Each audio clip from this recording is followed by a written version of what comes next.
प्रिय विद्यार्थियों नमस्कार। एक बार फिर से आपके अपने चैनल SLB हिंदी ट्रिकी में मैं आप सभी का हार्दिक स्वागत करता हूं। आज हम पढ़ेंगे कक्षा 12 हिंदी साहित्य की पाठ्य पुस्तक सरयू का अध्याय नंबर 17 जिसका शीर्षक है पाजेब। प्रिय विद्यार्थियों, हम बोर्ड द्वारा संशोधित पाठ्यक्रम है वो पढ़ रहे हैं। तो आज की क्लास का अपना विषय है वो है पाजेब। एक कहानी है जैनेंद्र कुमार जी की और एक बाल मनोविज्ञान पर आधारित कहानी है। कई बार प्रश्न पूछ लिया जाता है, तो ये एक बाल मनोविज्ञान के विश्लेषण करता है। तो सबसे पहले बढ़ते हैं जैनेंद्र का जन्म परिचय। तो पाठ को शुरू करें इससे पहले मैं आपसे निवेदन करूंगा कि आप इस पाठ को अधिक से अधिक विद्यार्थियों तक पहुंचाएं। तो जैनेंद्र कुमार का जन्म परिचय इस प्रकार है। प्रेमचंदोत्तर युग के प्रसिद्ध विचारक, यानी प्रेमचंद जो युग है उसके बाद, यानी प्रेमचंद के नाम से युग चलता है। प्रेमचंद से पूर्व का युग प्रेमचंद युग और प्रेमचंदोत्तर युग। तो प्रेमचंदोत्तर युग के प्रसिद्ध विचारक, उपन्यासकार, कथाकार और निबंधकार श्री जैनेंद्र कुमार का जन्म 1905 ईस्वी में अलीगढ़ उत्तर प्रदेश के कोड़ियागंज नामक कस्बे में हुआ। पिता का नाम प्यारेलाल और माता का नाम श्रीमती रामदेवी था। इनकी प्रारंभिक शिक्षा जैन गुरुकुल हस्तिनापुर में हुई। व्यक्तिगत रूप से मैट्रिक यानी 10वीं की परीक्षा उत्तीर्ण करने के बाद उच्च शिक्षा के लिए काशी विश्वविद्यालय आई, परंतु महात्मा गांधी के सन 1921 के आंदोलन का इन पर इतना प्रभाव पड़ा कि ये अध्ययन छोड़कर आंदोलन के उत्साही कार्यकर्ता बन गए। जैनेंद्र कुमार ने अपनी कहानियों और उपन्यासों के द्वारा हिंदी में एक सशक्त मनोवैज्ञानिक कथाधारा का परिवर्तन किया। बहुत बढ़िया प्रश्न बनता है कि हिंदी में मनोवैज्ञानिक कथाधारा का प्रवर्तक कौन है, तो वे है जैनेंद्र कुमार।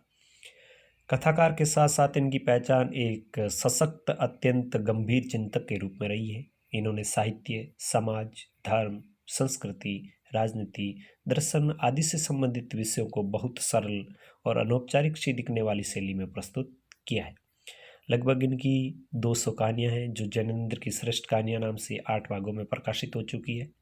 जैनेंद्र ने अपनी कहानियों में मनुष्य की आंतरिक समस्याओं का सूक्ष्म चित्रण किया है। जैनेंद्र ने अपनी कहानियों में मनुष्य की आंतरिक समस्याओं का सूक्ष्म चित्रण किया है, जिससे इनकी कहानियों को एक नई अंतर्दृष्टि, संवेदनशीलता और दर्शन की गंभीरता प्राप्त हुई है। इन्होंने हिंदी कहानी को परंपरागत शिल्प, बहुत बड़े प्रश्न बनेगा, जो परंपरागत मतलब सदियों सदियों से जो चली आ रही थी कला थी या शिल्प था, तो इन्होंने क्या किया कि परंपरागत शिल्प के स्थान पर नवीन शिल्प और नवीन शैली प्रदान की। इन पर गांधीवादी दर्शन का पर्याप्त प्रभाव पड़ा। जैनेंद्र की प्रमुख रचनाएं, जो जैनेंद्र की प्रमुख रचनाएं निम्नलिखित है। परख, सुनीता, त्यागपत्र, कल्याणी, विवर्त, सुखदा, अनाम स्वामी, जयवर्धन और मुक्तिबोध, ये इनके उपन्यास हैं। फांसी, जयसंधि, वातायन, नीलम देश की राजकन्या, एक रात, दो चिड़िया और पाजेब इनके कहानी संग्रह। प्रस्तुत प्रश्न, जड़ की बात, पूर्वोदय, साहित्य का श्रेय और प्रेय, सोच विचार, समय और हम, विचार वल्लरी, प्रेम और परिवार, राष्ट्र और राज्य, ये इनके निबंध संग्रह है। ये और वे संस्मरण है। मंदालिनी, पाप और प्रकाश नाटक है और इनको पुरस्कार मिले हैं। साहित्य अकादमी पुरस्कार, भारत भारती सम्मान और भारत सरकार द्वारा पद्म भूषण से भी इन्हें सम्मानित किया जा चुका है। अब पढ़ते हैं पाठ परिचय। पाठ परिचय में क्या है, सही ढंग से आप इस पाठ परिचय को समझें, पूरी कहानी समझ में आ जाएगी। बहुत ही सजीव कहानी, बहुत ही सरल कहानी, और जो बाल मनोविज्ञान पर आधारित है कि एक बालक की क्या मनोदशा होती है और उस पर जब दबाव डाला जाता है तो वह किस प्रकार एक दूसरा ही रास्ता ले लेती है। तो पाजेब बाल मनोविज्ञान पर आधारित सजीव, रोचक, सशक्त और मार्मिक कहानी है। इस कहानी में मुन्नी की पाजेब खो जाती है, पर इस पर उसके भाई आशुतोष को अपराधी समझा जाता है। वह अबोध अवस्था होने के कारण अपनी स्थिति स्पष्ट नहीं कर सकता। झूठ बोलने के अपराध में उसे सजा मिलती है और अंत में बुआ के आने पर स्थिति स्पष्ट होती है कि पाजेब बुआ के साथ चली गई थी और बालक निरपराध प्रमाणित होता है। इस प्रकार कहानी का उद्देश्य बाल मनोविज्ञान का चित्रण करना है। बहुत बढ़िया प्रश्न बनेगा। और उस इस कहानी में बताया है कि बालक अबोध होते हैं, उनमें ज़्यादा ज्ञान नहीं होता, विवेक नहीं होता, उनकी कोमल बुद्धि तर्कहीन होती है, यानी वो तर्क वितर्क ज़्यादा नहीं कर सकते, वे अपनी बात स्पष्ट नहीं कर पाते। स्नेह, भय और प्रलोभन के कारण अपराधी न होने पर भी वे अपराध स्वीकार कर लेते हैं। देखिए पंक्ति, स्नेह, भय और प्रलोभन यानी लालच के कारण अपराधी न होने पर भी बालक अपराध स्वीकार कर लेते हैं। यही स्थिति इस कहानी में आशुतोष की है। उसने न पाजेब चुराई, न छुन्नू को दी, न पतंग वालों को बेची, फिर भी वह पिता के सामने स्थिति स्पष्ट न कर पाने के कारण अपराधी बन जाता है। एक एक कर सारे अपराध स्वीकार कर लेता है, परंतु अंत में वह निरपराधी सिद्ध होता है। तो कहने का आशय यह है कि यह कहानी हमें यह सिखाती है कि कभी भी बच्चों के ऊपर हम दबाव नहीं डालें, उन्हें मजबूर नहीं करें कि वो सत्य बात को छोड़कर असत्य, वो गलत नहीं है, निरपराध है, फिर भी वो उस बात को या उस अपराध को स्वीकार कर लें। ऐसी मानसिकता हमें बच्चों पर नहीं थोपनी है। अब चलते हैं मूल पाठ की ओर। मूल पाठ, वैसे पाठ सरल है तो मैं इसका वाचन ही करूँगा, जहाँ पर कोई गंभीर बात आएगी आपको समझाने लायक उसका स्पष्टीकरण भी करूँगा। बाजार में एक नई तरह की पाजेब चली, पैरों में पड़कर बच्ची बड़ी अच्छी मालूम होती है। उसकी कड़ियाँ आपस में लचक के साथ जुड़ी रहती है कि पाजेब का मानो निज का आकार कुछ नहीं, जिस पाँव में पड़ी उसी के अनुकूल हो जाती है। आस पड़ोस में तो सब नहनी बड़ी के पैरों में आप वही पाजेब देख लीजिए, एक ने पहनी तो दूसरी ने भी पहनी। देखा देखी में इस तरह उनका न पहनना मुश्किल हो गया था। हमारी मुन्नी ने भी कहा, बाबूजी हम पाजेब पहनेंगे। बोली, भला कठिनाई से 4 वर्ष की उम्र और पाजेब पहनेगी? मैंने कहा, कैसी पाजेब? बोली, हाँ वही जैसी रुक्मणी पहनती है, वही जैसी शीला पहनती है। मैंने कहा, अच्छा अच्छा। बोली कि मैं तो आज ही मंगा लूँगी। मैंने कहा, अच्छा भाई आज ही सही। उस वक्त तो खैर मुन्नी किसी काम में बहल गई, लेकिन जब दोपहर आई मुन्नी की बुआ, तब वह मुन्नी सहज मानने वाली नहीं थी। बुआ ने मुन्नी को मिठाई खिलाई, गोद में लिया और कहा, अच्छा तो तेरी पाजेब अब के इतवार को जरूर लेती आऊँगी। इतवार का मतलब रविवार। इतवार को बुआ आई और पाजेब ले आई। मुन्नी उन्हें पहनकर खुशी के मारे यहाँ से वहाँ चमकती फिरी। रुक्मणी के पास गई और कहा, देख रुक्मणी मेरी पाजेब। शीला को भी उसने पाजेब दिखाई।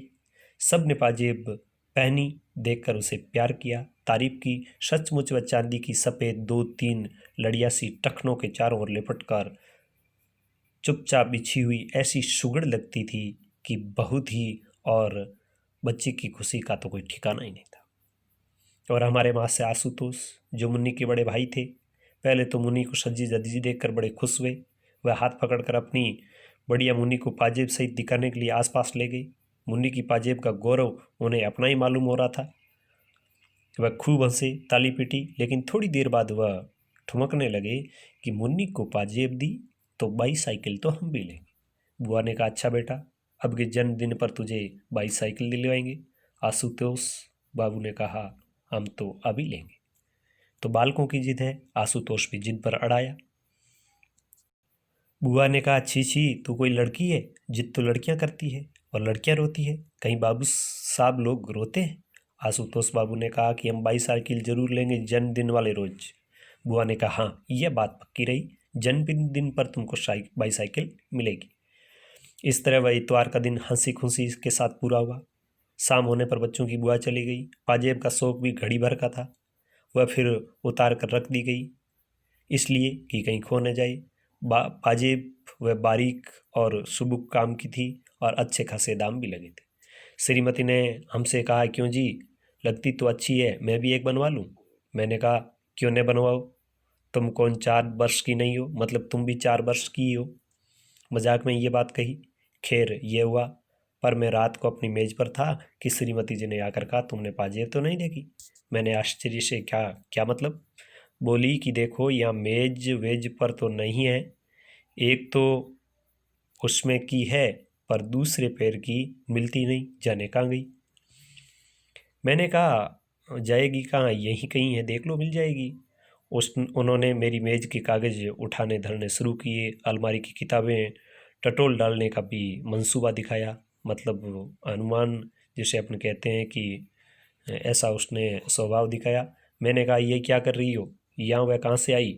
जब आप मुझसे पूछने लगी फिर कहाँ है। मैंने कहा तुमने ही तो रखी होगी। कहाँ रखी थी। बतलाने लगी कि मैंने दोपहर के बाद कोई 2 बजे उतार कर दोनों अच्छी तरह संभाल कर उस नीचे वाले बक्से में रख दी थी। अब देखा तो एक है, दूसरी गायब है। मैंने कहा कि तो चल कर उस कमरे में कैसे आएगी, भूल हो गई होगी, एक रखी होगी, एक वहीं कहीं फर्श पर छूट गई होगी, देखो मिल जाएगी, कहीं जा नहीं सकती। इस पर श्रीमती कासुनी करने लगी। तो तुम तो ऐसे ही हो, खुद लापरवाह हो, दोष उल्टे मुझे देते हो। कह तो रही हूँ मैंने दोनों संभाल कर रखी थी। मैंने कहा कि संभाल कर रखी थी तो फिर यहाँ वहाँ क्यों देख रही हो, जहाँ रखी थी वहाँ से ले लो। वहाँ नहीं है तो फिर किसी ने निकाल ली होगी। श्रीमती बोली कि मेरा तो भी यही ख्याल हो रहा है, हो न वो बंसी नौकर ने निकाली होगी। यहाँ पर प्रिय विद्यार्थी देखियो आप, जो भी शक होता है वो आमतौर पर नौकर पे होता है। मैंने रखी तब वह मौजूद था। मैंने कहा तो उससे पूछा। बोली वह तो साफ इनकार कर रहा है। मैंने कहा कि तो फिर। श्रीमती जोर से बोली तो फिर मैं क्या बताऊं, तुम्हें तो किसी बात की फिक्र है ही नहीं। डांट कर कहते नहीं, उस बंसी को बुलाकर जरूर पाजेब उसी ने लिए। मैंने कहा कि अच्छा, तो उसे क्या कहना होगा, यह कहूँ कि ला भाई पाजेब दे दे। श्रीमती झल्ला कर बोली कि हो चुका, अब बस तुमसे। तुम्ही ने तो उस नौकर की जात को सहजोर बना रखा है, मतलब सब कुछ बना रखा है। डांट ने फटकार, नौकरे से सिर चढ़े न चढ़ेगा तो और क्या होगा। मैंने पूछा कि तुम्हारा क्या ख्याल है। बोली कह तो रही हूँ किसी ने उसे बक्स से निकाला ही है, 16 में से 15 आने ही है, बंसी ने ही काम किया है, सुनते हो ना, वही है। मैंने कहा कि मैंने बंसी से पूछा था, उसने नहीं ली मालूम होती है। इस पर श्रीमती ने कहा तुम नौकरों को नहीं जानते, बड़े छंटे होते हैं, मतलब चालाक होते हैं, जरूर बंसी ही चोर है, नहीं तो क्या फरिश्ते लेने आते। मैंने कहा तुमने आशुतोष से पूछा। बोली कि पूछा, वह तो खुद ट्रंक और बक्स के नीचे घुस घुस कर खोज लगाने में मेरी मदद कर रहा था, वह नहीं ले सकता। मैंने कहा कि उसे पतंग का बड़ा शौक है। देखिए विषय कहाँ कहाँ से आते हैं कहानी में। मैंने कहा कि उसे पतंग का बड़ा शौक है। बोली तुम तो उसे बताते बरसते कुछ हो नहीं, उम्र होती जा रही है, वह यूं ही रह जाएगा। तुम ही तो उसे पतंग की शय देने वाले हो, मतलब पतंग की लत लगाने वाले हो। मैंने कहा कि जो कहीं पाजेब ही पड़ी मिल गई हो तो। बोली कि नहीं नहीं नहीं, मिलती तो वह बता देता। खैर बातों बातों में मालूम हुआ कि उस शाम आशुतोष पतंग और एक डोर का पिन्ना नया लाया था। श्रीमती ने कहा यह तुम ही हो जिसने पतंग की उसे इजाजत दी, बस सारे दिन पतंग पतंग पतंग। यह नहीं कि कभी उसे बिठाकर सबक की दो बातें पूछो। मैं सोचती हूँ एक दिन तोड़ ताड़ दूँ उसकी सब डोर और पतंग। हाँ, तो सारे वक्त वही धुन, पतंग पतंग पतंग। मैंने कहा कि खैर छोड़ो, कल सवेरे पूछताछ करेंगे। सवेरे बुलाकर मैंने गंभीरता से उससे पूछा कि क्यों बेटा, एक पाजेब नहीं मिल रही है, तुमने तो नहीं देखी। अब यहाँ पर निरपराध बच्चे पर अपराध लगा है, उसे गुनहगार बताया गया है। वह गुम हो आया जैसे नाराज हो। उसने सिर हिलाया कि उसने नहीं ली, पर मुंह नहीं खोला। मैंने कहा देखो बेटे, ली हो तो कोई बात नहीं, सच कह देना चाहिए।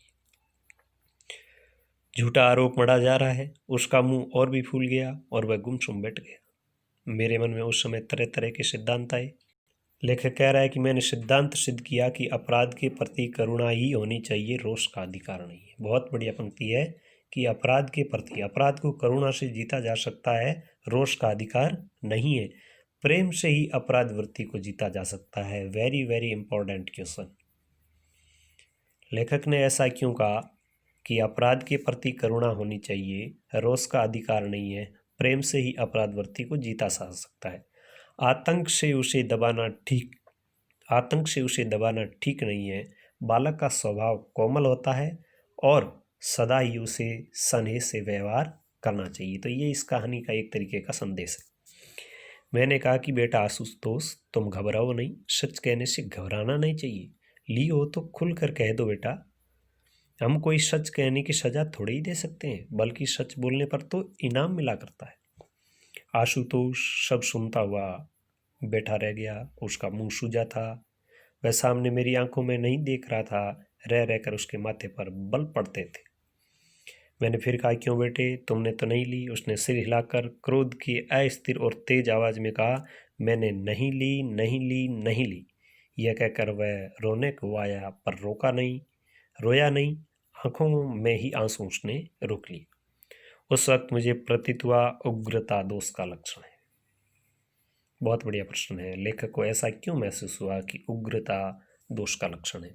मतलब कहने का आशय यह है कि उस बालक पर दबाव डाला गया, उसके व्यवहार को उग्र बनाया गया, और उसका जब व्यवहार उग्र हुआ तो उसे क्रोध आया, चिड़चिड़ापन हुआ। मतलब उस उग्रता ने कई दोषों को जन्म दिया। इसलिए लेखक कह रहा है कि उग्रता दोष का लक्षण है। मैंने कहा कि बेटा डरो नहीं, अच्छा जाओ ढूंढो, शायद कहीं पड़ी हुई वह पाजेब मिल जाएगी तो तुम्हें इनाम देंगे। वह चला गया और दूसरे कमरे में जाकर पहले तो एक कोने में खड़ा हो गया। कुछ देर चुपचाप खड़े होकर वह फिर यहाँ वहाँ पाजेब की तलाश में लग गया। श्रीमती आकर बोली कि आशु से तुमने पूछताछ लिया, क्या ख्याल है? मैंने कहा, संदेह तो मुझे होता है, नौकर का काम तो यह है नहीं। श्रीमती ने कहा, नहीं जी, आशु भला क्यों लेगा? मैं कुछ नहीं बोला। मेरा मन जाने कैसा गंभीर प्रेम के भाव से आशु के प्रति उमड़ रहा था। मुझे मालूम होता था कि ठीक इस समय आशुतोष को हमें अपनी सहानुभूति से वंचित नहीं करना चाहिए। एक एक पंक्ति देखिए। लेखक को लग रहा है कि आशुतोष अभी बालक है और उसे सहानुभूति से वंचित नहीं करना चाहिए, बल्कि कुछ अतिरिक्त समय इस समय बालक को मिलना चाहिए। मुझे यह एक भारी दुर्घटना मालूम होती थी। मालूम होता है कि अगर आशुतोष ने चोरी की है तो उसका इतना दोष नहीं है, बल्कि यह हमारे ऊपर बड़ा भारी इल्जाम है। बच्चे में चोरी की आदत भयावह हो सकती है, लेकिन बच्चे के लिए वैसी लाचारी उपस्थित हो आई है, यह और भी कहीं भयावह। चोरी की आदत विकसित होना जितना भयावह नहीं है, उतना भयावह यह है कि उसमें वैसी लाचारी है वो उपस्थित हो आई है। बहुत बढ़िया प्रश्न का लेखक ने। यह हमारी आलोचना है, हम उस चोरी से बरी नहीं हो सकते। मैंने बुलाकर कहा, अच्छा सुनो, देखो मेरी तरफ देखो, ये बताओ पाजेब तुमने छुन्नू को दी है ना? अब देखिए यहाँ पर मजबूरी में उस बालक से बात उगलवाई जा रही है, झूठी हाँ भरवाई जा रही है, झूठी सहमति ली जा रही है, और उसे नए नए रास्ते आगे बताए जा रहे हैं कि यह हो सकता है। वह कुछ देर नहीं बोला। उसके चेहरे पर रंग आया और गया। रंग आया और गया क्यों? कि उस बच्चे को लगने लगा कि यदि मैं छुन्नू का कह दूं तो मेरा पीछा छूटे। मैं एक एक छाया ताड़ना चाहता था, मतलब भांपना चाहता था, समझना चाहता था। मैंने आश्वासन देते हुए कहा कि कोई बात नहीं, हाँ हाँ बोलो, डरो नहीं, ठीक बताओ बेटे, कैसा हमारा सच्चा बेटा है? मानो बड़ी कठिनाई के बाद उसने अपना सिर हिलाया। मैंने खुश होकर कहा कि दी है ना छुन्नू को? उसने सिर हिला दिया। अत्यंत सांत्वना के स्वर में स्नेह पूर्वक मैंने कहा कि मुंह से बोलो, छुन्नू को दी है? उसने कहा, हाँ हाँ। मतलब ऐसा उसने क्यों कहा? अपना पीछा छुड़वाना चाह रहा था। तो प्रिय विद्यार्थियों, यहाँ देखिए कि जब हम स्नेहपूर्वक, रोषपूर्वक, क्रोधपूर्वक, लालचपूर्वक किसी बच्चे के ऊपर दबाव डालते हैं तो वह गुनहगार न होते हुए भी उस गुनह को वह स्वीकार कर लेता है। मैंने अत्यंत हर्ष के साथ दोनों बाहों में लेकर उसे उठा लिया। कहा कि ऐसे ही बोल दिया करते हैं अच्छे लड़के, आंसू हमारा राजा बेटा है। गौरव भाव से गोद में लिए लिए मैं उसकी माँ की तरफ आया, उल्लासपूर्वक बोला कि देखो हमारे बेटे ने सच कबूल किया है, पाजेब उसने छुन्नू को दिए। तो यहाँ से एक कहानी में नया मोड़ आ गया। सुनकर माँ उसकी खुश हो आई। उसने उसे चूमा, बहुत शाबाशी दी, उसकी बलैयाँ लेने लगी। आशुतोष की भी मुस्कुरा आया, अगरचे एक उदासी भी उसके चेहरे से दूर नहीं हुई। फिर भी उसकी एक उदासी की छाया उसके चेहरे से दूर नहीं हुई, क्योंकि उसे ये मालूम था कि मैंने ये अपराध है वो कबूल किया है, लेकिन ये झूठ है। और जैसे ही छुन्नू के पास जाएंगे तो मेरा ये अपराध फिर सामने आएगा। छुन्नू को मैंने नहीं दी है तो छुन्नू वह पाजेब कहाँ से देगा? तो इस बात के बारे में सोचकर उसके चेहरे से उदासी दूर नहीं हुई। उसके बाद अलग ले जाकर मैंने उसे बड़े प्रेम से पूछा कि पाजेब छुन्नू के पास है न? जाओ मांग ला सकते हो उसे? आशुतोष मेरी ओर देखता हुआ बैठा रह गया। मैंने कहा, जाओ बेटे ले आओ। लेकिन उसने मुंह नहीं खोला। क्यों नहीं खोला? कि उसने चुन्नू को दी ही नहीं। मैंने आग्रह किया तो वह बोला कि चुन्नू के पास नहीं हुई तो वह कहाँ से देगा। मैंने कहा कि तो जिसको उसने दी होगी उसका नाम बता देगा। सुनकर वह चुप हो गया। मेरे बार बार कहने पर वह यही कहता रहा कि पाजेब चुन्नू के पास नहीं हुई तो वह कहाँ से देगा। अंत में क्रोध आ ही गया। अंत में हार कर मैंने कहा, वह कहीं तो होगी। अच्छा, तुमने कहाँ से उठाई थी? पड़ी मिली थी। अब बालक के सामने प्रश्न है वो परोसे जा रहे हैं। और फिर नीचे जाकर वह तुमने चुन्नू को दिखाई? हाँ। फिर उसने कहा कि इसे बेचेंगे। तो फिर आशुतोष ने कहा, हाँ। कहाँ बेचने को कहा? कहा मिठाई लाएंगे? नहीं, पतंग लाएंगे। अच्छा, पतंग को कहा? तो उस बच्चे ने कहा, हाँ। तो उसी के पास होनी चाहिए ना, या पतंग वाले के पास होगी? होगी, जाओ बेटे उसे ले आओ, कहना हमारे बाबूजी तुम्हें इनाम देंगे। वह जाना नहीं चाहता था। उसने फिर कहा, चुन्नू के पास नहीं हुई तो कहाँ से देगा? क्योंकि हकीकत यही है कि चुन्नू के पास नहीं है। न चुन्नू के पास है, न आशुतोष ने ली है। मुझे उसकी जिद बुरी मालूम हुई। मैंने कहा कि तो कहीं तुमने गाड़ दिया? क्या किया उसका? लेकिन वह फिर भी कुछ नहीं बोला। मैंने कहा, बोलते क्यों नहीं? वह मेरी ओर देखता रहा, कुछ नहीं बोला। मैंने कहा, कुछ कहते क्यों नहीं? वह गुमसुम रह गया, फिर भी नहीं बोला। मैंने डपट कर कहा कि जाओ, जहाँ हो वहीं से पाजेब लेकर आओ। वह अपनी जगह से नहीं उठा, नहीं गया। तो मैंने कान पकड़ कर उठाया। यहाँ पे देखिए क्रोध हावी हो रहा है। और कहा कि सुनते हो, जाओ पाजेब लेकर आओ, नहीं तो इस घर में कोई तुम्हारा काम नहीं है। तो देखिए प्रिय विद्यार्थियों, यहाँ पर किस तरह का एक बच्चे के साथ व्यवहार हो रहा है कि जाओ पाजेब लेकर आओ, नहीं तो इस घर में तुम्हारा कोई काम नहीं है। उस तरह उठाया जाकर वह उठ गया, कमरे से बाहर निकल आया। निकल कर बरामदे के कोने में रूठा मुंह बनाकर खड़ा हो गया। मुझे बड़ा शोक हो रहा था, दुख हो रहा था। ये लड़का सच बोलकर अब किस बात से घबरा रहा है, यह मैं कुछ नहीं समझ सका। मैंने बाहर आकर कहा, धीरे से कहा, जाओ भाई, जाकर सुन्नू से कहते क्यों नहीं? पहले तो उसने कोई जवाब नहीं दिया, और जब जवाब दिया तो बार बार कहने लगा कि सुन्नू के पास नहीं है तो वह कहाँ से देगा। मैंने कहा कि जितने में उसने बेची होगी वह दाम दे देंगे, समझे न? जाओ, तुम कहो तो। चुन्नू की मां ने कहा, उनका लड़का ऐसा काम नहीं कर सकता, उसने पाजेब नहीं देखी है।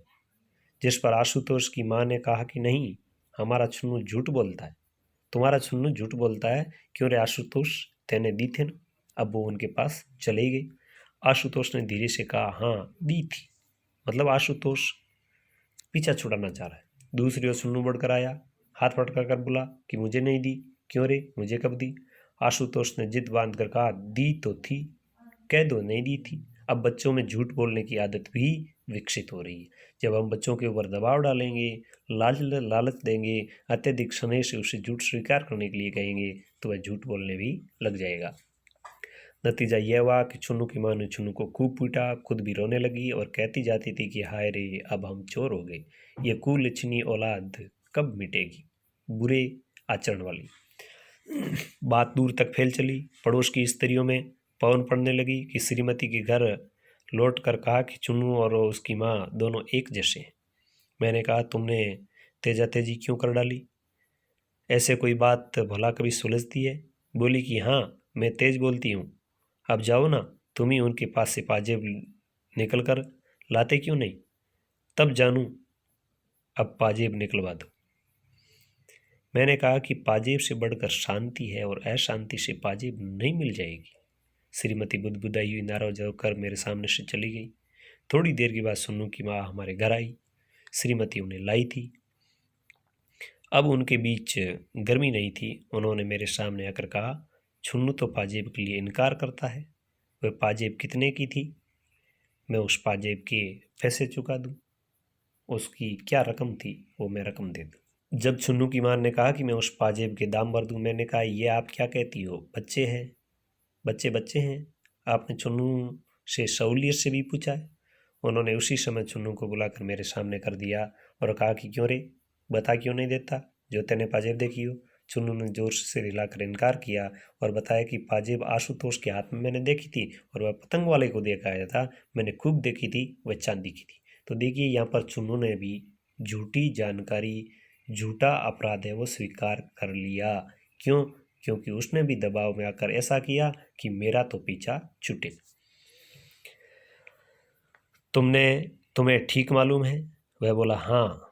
वह मुझसे कह रहा था कि तू भी चल, पतंग लाएंगे।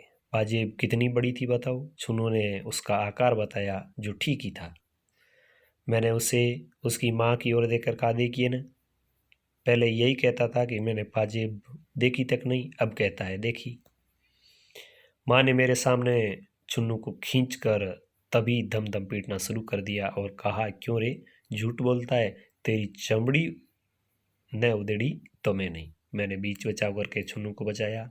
वह शहीद की भांति पिट रहा था, मतलब सब कुछ सहन कर रहा था, रोया बिल्कुल नहीं था। एक कोने में खड़े आशुतोष को जाने किस भाव से देख रहा था। किस भाव से मतलब दोनों को पता नहीं कि ये क्या हो रहा है। खैर, मैंने सबको छुट्टी दी और कहा कि जाओ बेटा चुन्नू, खेलो। उसकी माँ को कहा कि आप उसे मारिएगा नहीं, पाजेब कोई बड़ी चीज़ नहीं है। चुन्नू चला गया। तब उसकी माँ ने पूछा, आप उसे कसूरवार समझते हो, छुन्नू को दोषी मानते हो? मैंने कहा कि मालूम तो होता है कि उसे कुछ पता है और वह मामले में शामिल है। इस पर छुन्नू की माँ ने पास बैठी हुई मेरी पत्नी से कहा, चलो बहन जी, मैं तुम्हें अपना सारा घर दिखा देती हूँ, एक एक चीज़ देख लो। होगी पाजेब तो कहाँ, जाएगी कहाँ? मैंने कहा, छोड़िए जी, बे बात की बात बढ़ाने से क्या फ़ायदा। सो ज्यों ज्यों मैंने उन्हें दिलासा दी, नहीं तो वह छुन्नू को पीट पीट कर हाल बेहाल कर डालने का प्रण लेकर वहाँ से उठी थी और कह रही थी, कुलच्छने, आज मुझे तुझे धरती में न गाड़ दिया तो मेरा नाम नहीं। खैर, जिस तिस भांति बखेड़ा टाला। मैं इस झंझट में दफ्तर भी समय पर नहीं जा सका। जाते वक्त श्रीमती को कह गया कि देखा, आशुतोष को धमकाना मत, प्यार से सारी बातें पूछना। धमकाने से बच्चे बिगड़ जाते हैं और हाथ भी कुछ नहीं आता, समझी ने। शाम को दफ्तर से लौटा तो श्रीमती ने सूचना दी कि आशुतोष ने सब कुछ बतला दिया। 11 आने पैसे में वह पाजेब पतंग वाले को दे दी। तो देखिए बच्चे ने क्या क्या जानकारी दी। पैसे उसने थोड़े थोड़े करके देने को कहा है। 5 आने जो दिए वे छुन्नू के पास है। इस तरह रती रती बात उसने कह दी। कहने लगी कि मैंने बड़े प्यार से पूछ पूछ कर ये सब उसके पेट से निकला है। फिर बोली, 2-3 घंटे मगजमारी करती रही। हाय राम, बच्चे का भी क्या जी होता है। मैं सुनकर खुश हुआ। मैंने कहा कि चलो अच्छा है, अब 5 आने भेज कर पाजेब मंगा लेंगे। लेकिन ये पतंग वाला भी कितना बदमाश है, बच्चों के हाथ से ऐसी चीज़ें लेता है, उसे पुलिस में दे देना चाहिए, उच्चका कहीं का। फिर मैंने पूछा, आशुतोष कहाँ है? उसने बताया कि बाहर ही कहीं खेल रहा होगा। मैंने कहा, बंसी, जाकर उसे बुला लो। बंसी गया और उसने आकर कहा कि वे अभी आते हैं। क्या कर रहा था? नौकर बोला, सुन्नू के साथ गिल्ली डंडा खेल रहा था। तो देखिए, बच्चे बच्चे होते हैं, थोड़ी देर पहले एक दूसरे पर आरोप प्रत्यारोप कर रहे थे, अब साथ खेल रहे। थोड़ी देर में आशुतोष आया, तब मैंने उसे गोद में लेकर प्यार किया। आते आते उसका चेहरा उदास हो गया, क्योंकि उसके लिए मुसीबत तो वही थी। गोद में लेने पर भी विशेष प्रसन्न नहीं हुआ। उसकी माँ ने खुश होकर कहा कि हमारे आशुतोष ने सब बातें अपने आप पूरी पूरी बता दी है। हमारा आशुतोष बड़ा सच्चा लड़का है। आशुतोष मेरी गोद में टिका रहा, लेकिन अपनी बड़ाई सुनकर भी उसे ज़्यादा हर्ष नहीं हुआ। मैंने कहा कि आओ चलो, क्या बात है, क्यों हजरत हजरत कर तुम हंसे? तुमको 5 ही आने मिले ना, हमसे 5 आने मांग लेते तो क्या हम नहीं देते? सुना, अब ऐसा मत करना बेटे। कमरे में ले जाकर मैंने फिर पूछताछ की, क्यों बेटा, पतंग वाले ने 5 आने तुम्हें दिए थे, अब प्रश्न परोसा जा रहा है तो बच्चा उत्तर देगा। तो उसने कहा, हाँ, और वे सुन्नू के पास है। आशुतोष ने कहा, हाँ, अभी तो उसके पास होंगे न। तो उसने कहा, नहीं, खर्च कर दिए। तो उसने कहा, नहीं, खर्च किए। तो फिर बोला, हाँ, खर्च किए कि खर्च नहीं किए। उस ओर से प्रश्न करने पर वह मेरी ओर देखता रहा, लेकिन उत्तर नहीं दिया। मैंने कहा, बताओ, खर्च कर दिए कि अभी है? जवाब में उसने एक बार हाँ कहा तो दूसरी बार ना कहा। बच्चा खुद उलझन में है कि वह जवाब क्या दे। मैंने कहा कि तो यह क्यों नहीं कहते कि तुम्हें नहीं मालूम? तो उसने कहा, हाँ बेटा, मालूम है ना? तो उसने कहा, हाँ, एक बार हाँ एक बार ना। पतंग वाले से पैसे छुन्नू ने लिए थे ना? तो कहा, हाँ। तुमने क्यों नहीं लिए? वह चुप। पांचों इक्कनी थी या दुगनी या और भी पैसे थी? वह चुप। बतलाते क्यों नहीं हो? फिर भी वह चुप। इक्कनी कितनी थी बोलो। तो यहाँ पर आशुतोष ने कहा 2। बाकी पैसे थे? तो कहा हाँ। दुगनी नहीं थी? कि हाँ। दुगनी थी? कि हाँ। अब देखिए बच्चे की एक मानसिकता मनोदशा क्या हो गई है, और इसीलिए ये कहानी बाल मनोविज्ञान पर आधारित है। मुझे क्रोध आने लगा। डपट कर कहा कि सच क्यों नहीं बोलते जी, सच बताओ कितनी कन्या थी और कितना क्या था। वह गुमसुम खड़ा रहा पर कुछ बोला नहीं। मैंने कहा बोलते क्यों नहीं? वह नहीं बोला। सुनते हो? बोलो, नहीं तो अब मार पड़ेगी। आशुतोष डर गया, कुछ नहीं बोला। सुनते नहीं मैं क्या कह रहा हूँ? इस बार भी वह नहीं बोला तो मैंने पकड़कर उसके कान खींच लिए। वह बिना आंसू लिए गुमसुम खड़ा रहा। निरपराध है लेकिन यहाँ पे अपराधी ठहराया हुआ है। अब भी नहीं बोलोगे? वह डर के मारे पीला हो गया लेकिन बोल नहीं सका। मैंने जोर से बुलाया, बंसी यहाँ आओ, इसको ले जाकर कोठरी में बंद कर दो।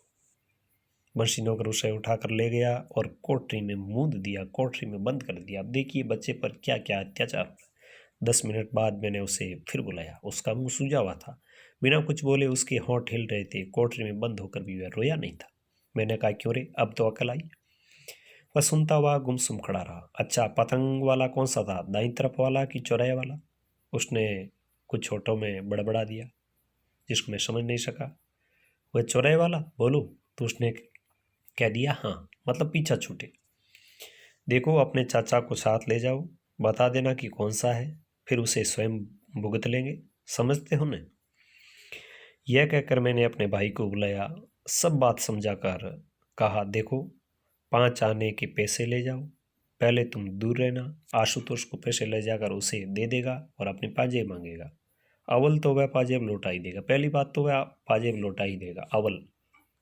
पहली बात तो वह पाजेब लौटा ही देगा, नहीं तो उसे डांटना और कहना कि तुझे पुलिस को सौंप देंगे। बच्चों से माल ठगता है, समझे? नरमी की जरूरत नहीं है, वहाँ पे नरमी मत दिखाना। और आशुतोष अब जाओ, अपने चाचा के साथ जाओ। लेकिन वह अपनी जगह खड़ा था। सुनकर भी वह टस से मस नहीं हुआ, टस से मस होता दिखाई नहीं दिया, मतलब अपनी जगह से हिला नहीं। मैंने कहा नहीं जाओगे? उसने सिर हिला दिया कि नहीं जाऊंगा। मैंने तब उसे समझा कर कहा भैया घर की चीज़ है, दाम लगे हैं, भला 5 आने में रुपयों का माल किसी के हाथ खो दोगे? जाओ चाचा के संग जाओ, तुम्हें कुछ नहीं कहना होगा। हाँ, पैसे दे देना और अपनी चीज़ वापस मांग लेना। दे दे और नहीं दे, दे दे और नहीं दे तो नहीं दे, तुम्हारा इससे कोई मतलब नहीं है। सच है न बेटे, अब जाओ। पर वह जाने को तैयार नहीं दिख रहा था। मुझे उस लड़के की गुस्ताखी पर बड़ा बुरा मालूम हुआ। इस प्रकार की गुस्ताखी, इस प्रकार की मजाक, इस प्रकार की आनाकानी। बोलो इसमें बात क्या है, इसमें मुश्किल कहाँ है? समझा कर बात कर रहे हैं सो समझता नहीं और न सुनता। मैंने कहा क्यों रे, नहीं जाएगा? उसने फिर से रिलाया कि नहीं जाऊंगा। मैंने प्रकाश अपने छोटे भाई को बुलाया और कहा प्रकाश इसे पकड़ कर ले जाओ। प्रकाश ने उसे पकड़ा। आशुतोष अपने हाथ पैरों से उसका विरोध करने लगा, वह साथ नहीं जाना चाहता था। मैंने अपने ऊपर बहुत सब्र करके फिर आशुतोष को पुचकारा और कहा कि जाओ भाई, डरो नहीं, अपने घर में चीज आएगी, इतनी सी बात समझते नहीं। प्रकाश इसे गोद में ले जाओ, जो चीज मांगी बाजार से दिलवा देना। जाओ भाई आशुतोष। पर उसका मुंह फूला हुआ था। जैसे तैसे बहुत समझाने पर वह प्रकाश के साथ चला। ऐसे चला मानो पैर उठाना उसके लिए भारी हो रहा हो। 8 वर्ष का लड़का होने आया, फिर भी देखो न, किसी भी बात की उसे समझ नहीं थी। मुझे जो गुस्सा आया क्या बताऊं, लेकिन यह याद करके कि गुस्से से बच्चे संभलने की जगह बिगड़ते हैं। बहुत बढ़िया प्रश्न है। लेखक ने अपने ऊपर नियंत्रण रखा कि गुस्से से बच्चे संभलने की जगह बिगड़ते हैं। मैं अपने को दबाता चला गया। खैर वह गया तो मैंने चैन की सांस ली। लेकिन देखता हूँ कुछ देर बाद प्रकाश लौट आया। मैंने पूछा क्यों? बोला कि आशुतोष भाग गया। मैंने कहा कि अब वह कहाँ है? तो बोले वह रूठा खड़ा है, घर में नहीं आता। तो मैंने कहा जाओ पकड़ कर लाओ। वह पकड़ा हुआ आया। मैंने कहा क्यों रे, तू शरार से बाज नहीं आएगा? बोल, जाएगा कि नहीं? वह नहीं बोला तो मैंने कसकर उसे 2 चांटे दिए। थप्पड़ लगते ही वह एकदम चीखा पर फौरन चुप हो गया, पर वैसे ही मेरे सामने खड़ा रहा। देखिए एक बच्चे के ऊपर किस प्रकार से जोर जबरदस्ती हो रही है। मैंने उसे देखकर मारे गुस्से के कहा ले जाओ इसे मेरे सामने सामने से जाकर कोठरी में बंद कर दो। इस बार वह 1 आध घंटे बंद रहा। मुझे ख्याल आया कि ठीक नहीं कर रहा हूँ, लेकिन जैसे कि दूसरा कोई रास्ता ही नहीं दिखता था। मारपीट कर मन को ठिकाना देने की आदत पड़ गई थी और कुछ अभ्यास नहीं था। खैर, मैंने इस बीच प्रकाश से कहा कि तुम दोनों पतंग वाले के पास जाओ, मालूम करना कि पाजेब किसने लिए। होशियारी से मालूम करना, मालूम होने पर सख्ती करना। मुरब्बत की जरूरत नहीं है, दया की जरूरत नहीं है, समझे। प्रकाश गया, पर लौटने पर बताया कि किसी ने पाजेब नहीं ली है, किसी के पास नहीं है। सुनकर मैं झल्लाया, कहा कि तुमसे कोई काम हो ही नहीं सकता, जरा सी बात नहीं हुई, तुमसे क्या उम्मीद रखी जाए। वह अपनी सफाई देने लगा। मैंने कहा, बस तुम यहाँ से जाओ। प्रकाश मेरा बहुत लिहाज मानता था, मेरा मान सम्मान रखता था। वह मुंह डालकर चला गया। कोठरी खुलवाने पर आशुतोष को फर्श पर सोते पाया। उसके चेहरे पर अब भी आंसू नहीं थे। सच पूछो तो मुझे उस समय बालक पर करुणा हुई, लेकिन आदमी में एक ही साथ जाने क्या क्या विरोधी भाव उठते हैं। मैंने उसे जगाया। वह हड़बड़ा कर उठा। मैंने कहा, कहो क्या हाल है। थोड़ी देर तक वह समझा ही नहीं, मतलब जो नींद आने पर वह पहले की बात भूल गया। फिर शायद पिछला सिलसिला याद आया। झट उसके चेहरे पर फिर वही जिद, वही अकड़ और वही प्रतिरोध के भाव दिखाई देने लगे। मैंने कहा कि या तो राजी राजी चले जाओ, नहीं तो इस कोठरी में फिर बंद कर दिए जाओगे। आशुतोष का इस बात आशुतोष पर इस बात का विशेष प्रभाव नहीं पड़ा, ऐसा मुझे दिखाई दिया। खैर, उसे पकड़ कर लाया और समझाने लगा। मैंने निकाल कर उसे 1 रुपया दिया और कहा, बेटा इसे पतंग वाले को देना और पाजेब मांग लेना, घबराने की कोई बात नहीं है, तुम तो समझदार लड़के हो। उसने फिर वही रटी रटाई बात की। उसने कहा, पाजेब उसके पास नहीं हुई तो कहाँ से देगा। इसका क्या मतलब। तुमने कहा ना कि 5 बनाने में बेची है, न हो तो छुन्नू को साथ ले जाना, समझे। वह चुप हो गया। आखिर समझाने पर जाने को तैयार हुआ। मैंने प्रेम पूर्वक उसे प्रकाश के साथ जाने को कहा। उसका मुंह भारी देखकर डांटने ही वाला था कि इतने में सामने बुआ दिखाई दी। वह बुआई जी ही समस्या की जड़ है। बुआ ने आशुतोष के सिर पर हाथ रखकर पूछा कि कहाँ जा रहे हो। मैं तो तुम्हारे लिए केले और मिठाई लाई हूँ। आशुतोष का चेहरा रूठा ही रहा। मैंने बुआ से कहा, इसे रोको मत, जाने दो। आशुतोष रुकने को तैयार था। वह चलने में आनाकानी करने लगा। बुआ ने कहा, आखिर बात क्या है। मैंने कहा, कोई बात नहीं, जाने दो उसे। पर आशुतोष मचलने पर आ गया था। मैंने डांट कर कहा, प्रकाश इसे ले क्यों नहीं जाते। बुआ ने कहा, बात क्या है, आखिर बात क्या है वह तो बताइए। मैंने पुकारा, बंसी तू भी साथ जा, बीच से लौट नहीं आना चाहिए।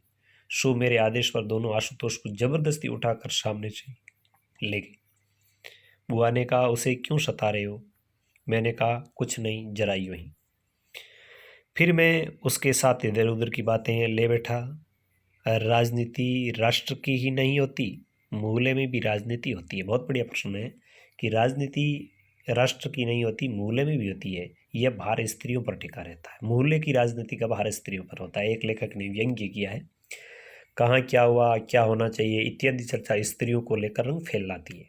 इसी प्रकार की कुछ बातें हुई। फिर छोटा सा बक्सा सरका कर बोली, इसमें वे कागज है जो तुमने मांगे थे, और यहाँ। यह कहकर उन्हें अपनी बास्केट की जेब में हाथ डालकर पाजेब निकालकर सामने की, जैसे सामने बिच्छू। तो लेखक के लिए एक बिच्छू के समान थी कि उस पाजेब के लिए उन्होंने क्या क्या नहीं किया, आशुतोष के साथ किस किस प्रकार का व्यवहार नहीं किया। मैं भयभीत भाव से कह उठा कि यह क्या। तो वह बोली कि उस रोज भूल से यह पाजेब मेरे साथ चली गई थी। तो देखिए, यहाँ पर वह पाजेब बुआ के साथ गई थी और आशुतोष पर निरपराध पर किस प्रकार उसको अपराधी बनाया गया, किस किस प्रकार से उसके मन के भाव है वो बदले गए। तो यह मनोविज्ञान को चरितार्थ करने वाली एक बहुत बढ़िया कहानी थी। तो प्रिय विद्यार्थियों, यह इस प्रकार इस कहानी का अंत होता है। बहुत ही आसान सी कहानी है और इसमें अपने को सिर्फ इतना ही याद रखना है कि बच्चों को जब प्रलोभन दिया जाता है, लालच दिया जाता है, उनके ऊपर दबाव डाला जाता है, तो वो किस प्रकार अपराधी नहीं होने पर भी, निरपराध होने पर भी अपराध को स्वीकार कर लेते हैं। तो हमें बच्चों के साथ इस प्रकार का रवैया कभी नहीं अपनाना चाहिए। यहाँ पे शब्दार्थ है, शब्दार्थ आप पढ़ें। प्रश्नों की बात करें तो जैनेंद्र किस प्रकार के कथाकार है, तो मनोवैज्ञानिक है। पाजेब कहानी किस पृष्ठभूमि पर लिखी गई है, बाल मनोविज्ञान पर लिखी गई है।